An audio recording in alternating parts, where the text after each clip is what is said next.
Happy Valentine's Day, or as I like to think of it, not spending money day.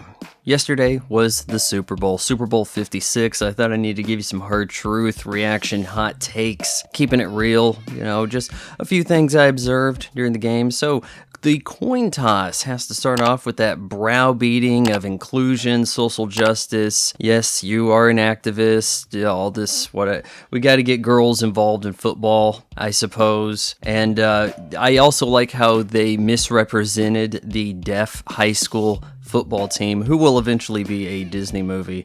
They went undefeated, making it to their state championship. And then they lost, which means they were not undefeated. Why is the owner of the NFL's chief rival, the XFL, introducing the teams? And does anybody need to introduce the teams?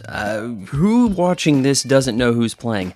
I would like to watch for the commercials. Oh, please with that shit. The most tired joke still in circulation. You know what kind of spoils the ads is the fact that they put them out on the internet days before the big game, and then you have to see them again when you watch the Super Bowl. What's the point in having some kind of surprise if it's already out there? Now, I like me some Austin Powers. I argue that it's one of the few unblemished trilogies, but this ad was not good. It seemed repetitive. We don't need to go for swatting him as he pushes a button twice. For the most part, they're fairly forgettable. You have Netflix with bad editing.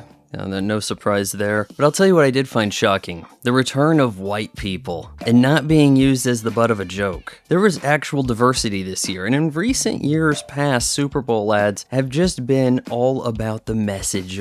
We're for hope and change, equity, whatever, stand up for this. We want to pretend that your soda makes you an activist. Give it up to E-Trade for actually having a non-celebrity white male as a lead in their commercial. Granted, he's a baby. As for the musical performances, the national anthem was good. The halftime show was surprisingly good. I expected it to be performed pretty well, but I was shocked of the lack of message embedded in this, okay? We had, in years past, Beyonce getting into that black military thing, trying to make an active protest during the halftime show. But this year we had a cadre of rappers doing their thing. I don't really care for what they were doing as far as the stage goes. They had like this almost train set up, and then we have like 50 Cent rapping, but the people behind him can't see any of this because there's only one wall missing to peer into this caravan. Maybe that would be a little disappointing for those of you in the crowd.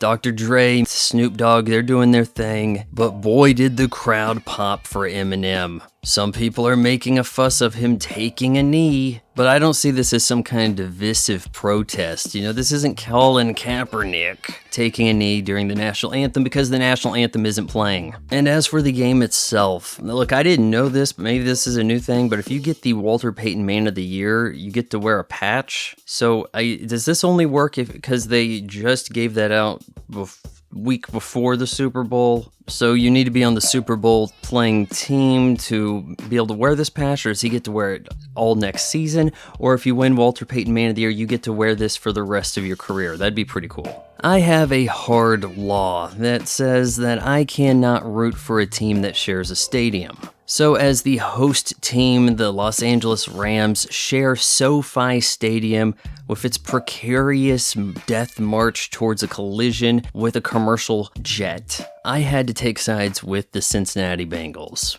a team that's never won the Super Bowl, hardly ever gets there, hasn't been good in the years I remember. Joe Burrow has a certain swagger about him. He is who Baker Mayfield thinks he is. And I was hoping they could put something together. I know it was stacked against them. 4-point underdog.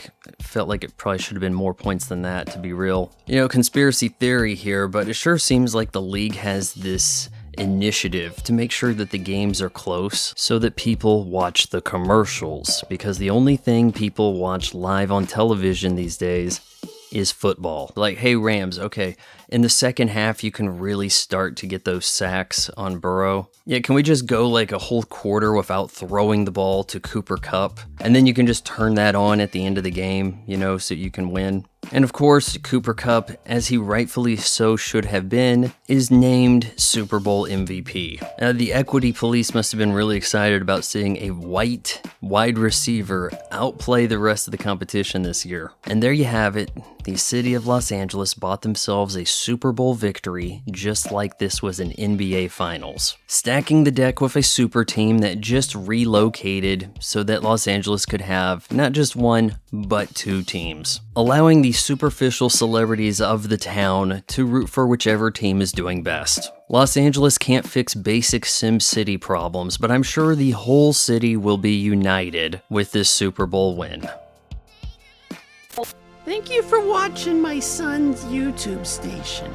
It's not for everyone, but he tries. Maybe if you bought some merch below, he'll eventually get good at the YouTubing.